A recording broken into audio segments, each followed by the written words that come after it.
Buenas tardes, mi nombre es Jaime Sebastián Orjuela Torres. El día de hoy vamos a hablar de la endogamia en la reproducción asistida y la creación de una política pública para proteger a la familia. El objetivo principal de este video es presentar la necesidad de reglamentar las reproducciones asistidas mediante una política pública, sustentando como punto principal los posibles casos de endogamia. Examinaremos las variables y los conceptos básicos de reproducción asistida. Se buscará dar explicación a su funcionamiento para dar paso al tema de la endogamia y posteriormente relacionar estos conceptos y su afectación en la familia, para concluir en la necesidad indispensable de su reglamentación. La reproducción asistida es el conjunto de técnicas y tratamientos destinados a favorecer el embarazo en casos de problemas de fertilidad, en mujeres que afrontan la maternidad de forma individual y en parejas del mismo sexo. Existen varias técnicas de reproducción asistida. La inseminación artificial consiste en colocar la muestra de semen de un donante anónimo o semen de la pareja en el interior del útero de la mujer. La fecundación in vitro es la unión del óvulo con el espermatozoide en el laboratorio, con el fin de obtener embriones fecundados y transferirlos al útero de la madre. Por último tenemos la ovodonación. Es una fecundación in vitro, con la diferencia que el óvulo que se fecunda procede de un donante, no de la mujer que desea tener el hijo. La endogamia sociológicamente consiste en una costumbre u obligación que tiene un individuo de contraer matrimonio entre miembros de un mismo linaje, grupo étnico, social o religioso. Biológicamente es un sistema de reproducción en los cuales hay un cruzamiento entre los individuos con un parentesco genético. Daremos dos ejemplos relevantes en la historia. El primero fue la familia Habsburgo, quienes gobernaron toda Europa y lo hicieron bajo una serie de relaciones endogámicas que llevaron al fin de la familia.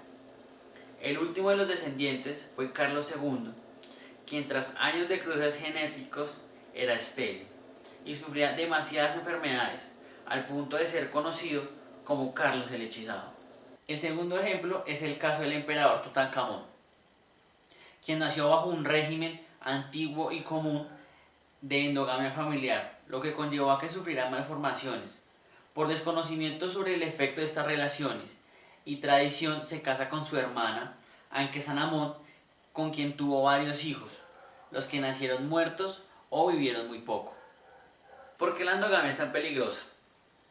Cada uno de los seres posee un gen recesivo que tiene cierto grado de afectación genética, pero al juntarlo con una cadena similar genera un 25% de probabilidades que este gen recesivo sea dominante, y entre más generaciones se combinen incrementarán dicho porcentaje. Podríamos encontrar en una familia o una región endogámica personas con paladar hendido, como es común en Irlanda, que encontramos personas con el cabello rojo, o en el norte de Europa con el cabello amarillo.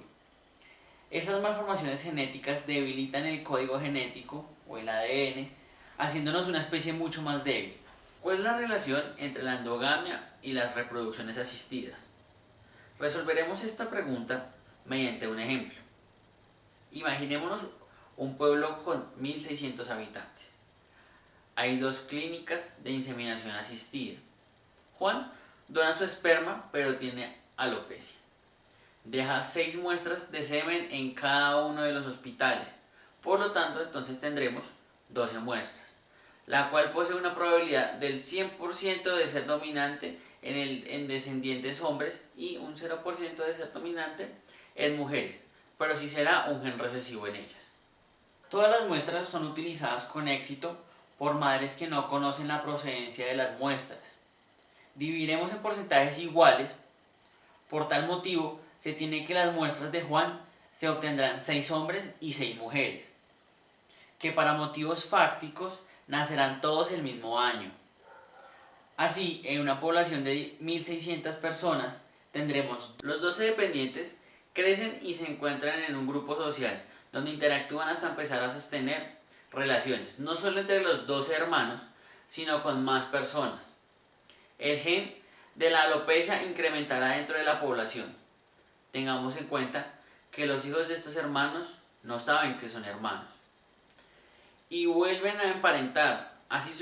Y así sucesivamente tendremos un incremento difícil de calcular dentro de esta pequeña población, sin contar con algunas otras variables posibles que puedan generar la propagación de este gen. Dejando a un lado el imaginario, nos remitimos al caso de la antigua Checoslovaquia, sobre niños nacidos entre 1933 y 1970, cuyos padres eran parientes en primer grado.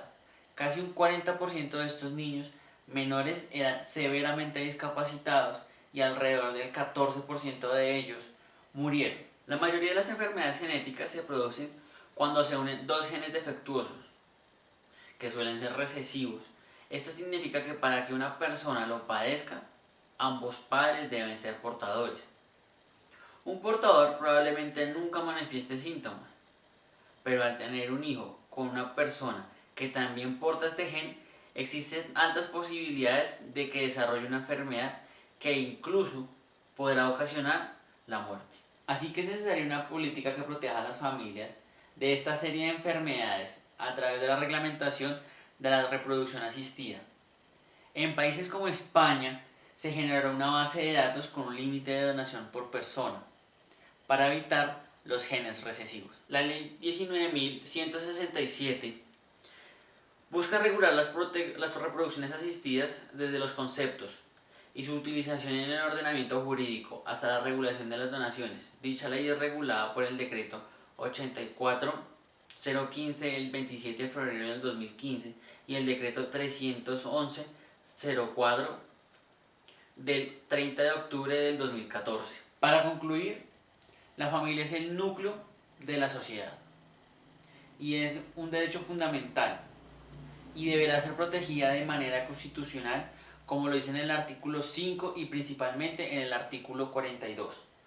Para una protección integral de la familia, esta materia es de vital importancia, pues las malformaciones genéticas son un peligro latente. Más una sociedad donde la tecnología va aumentando de manera exponencial y el concepto de familia cambia cada vez más. Hay que generar una reglamentación dejando atrás temas religiosos y libres de política, con el único objetivo de proteger la familia y velar por la dignidad humana, el derecho a la vida y el derecho a la salud.